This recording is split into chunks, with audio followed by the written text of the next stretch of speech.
Assalamualaikum warahmatullahi wabarakatuh. Perkenalkan, nama saya Ibnu Akil. Sebelumnya, perkenalkan nama anggota kelompok saya.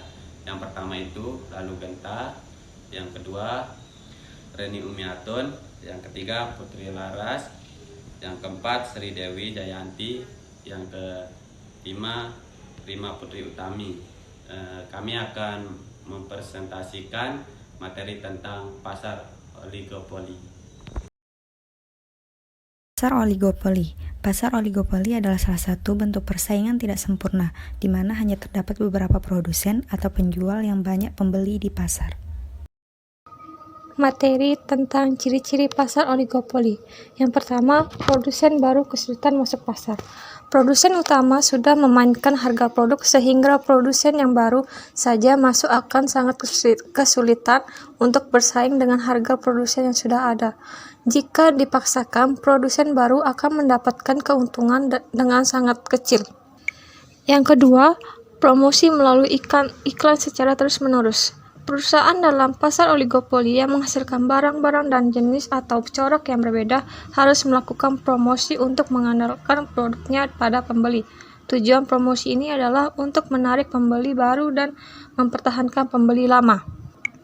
Yang ketiga, terjadi beberapa perusahaan atau hanya terdapat sedikit penjual, yang dimana umumnya adalah penjual-penjual atau perusahaan besar yang memiliki modal besar saja, karena ada ketergantungan dalam perusahaan tersebut untuk saling menunjang. Contohnya, Bakri Group memiliki pertambangan, properti, dan perusahaan telepon seluler.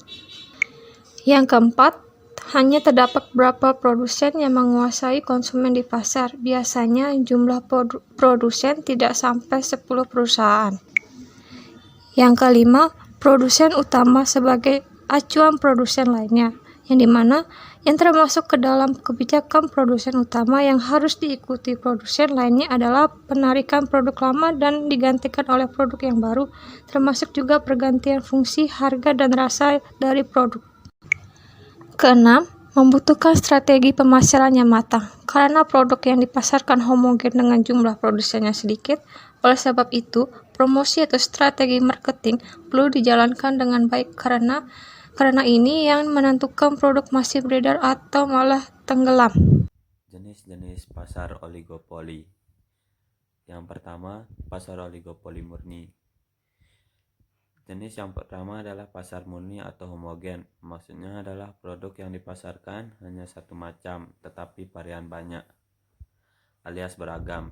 Selain itu, jenis ini memiliki ciri-ciri perbedaan harga tidak terlalu signifikan. Yang kedua, pasar oligopoli terdiferensiasi. Jenis yang selanjutnya adalah pasar terdiferensiasi. Ciri-cirinya adalah produsen tetap menjual produk homogen, tetapi persoalan harganya tidak berpatokan kepada produsen yang lainnya. Hambatan-hambatan pasar oligopoli. 1. Biaya modal. Salah satu hambatan utama dalam memasuki pasar oligopoli adalah biaya modal, yang dimana biayanya hanya satu kali seperti membeli pabrik atau tanah baru. Biaya ini biasanya mahal dan dapat mencegah perusahaan baru untuk memasuki industri. Kedua, ada skala ekonomi. Dalam hal ini akan mempersulit perusahaan baru untuk bersaing dengan perusahaan besar. Perusahaan baru akan memiliki biaya lebih tinggi dan akan menghambat skala ekonomi perusahaan tersebut. Dan ketiga, adalah biaya pemasaran dan iklan, yang dimana sebuah perusahaan besar bisa menghabiskan sejumlah besar uang untuk mempromosikan merek mereka. Merek dapat menciptakan loyalitas dengan konsumen dan akan menyulitkan perusahaan baru yang tidak terlalu dikenal masyarakat. Kurva permintaan pasar oligopoli. Jika suatu harga perusahaan menurun harga, maka perusahaan-perusahaan lain akan mengikuti penurunan harga yang lebih rendah lagi untuk mempertahankan konsumen, sehingga kurva permintaan sangat inelastis di bawah.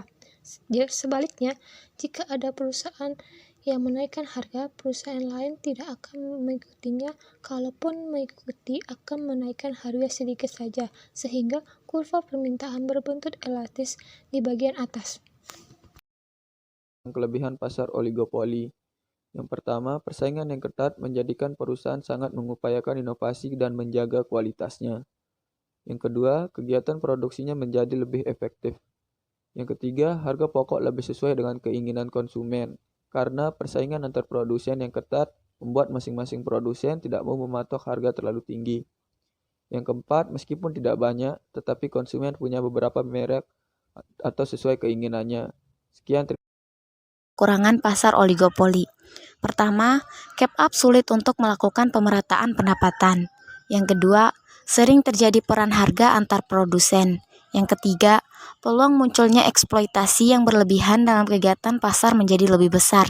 Yang keempat, memungkinkan banyak hak paten atas suatu produk tertentu sehingga membatasi perusahaan lain untuk melakukan pengembangan produk yang sama.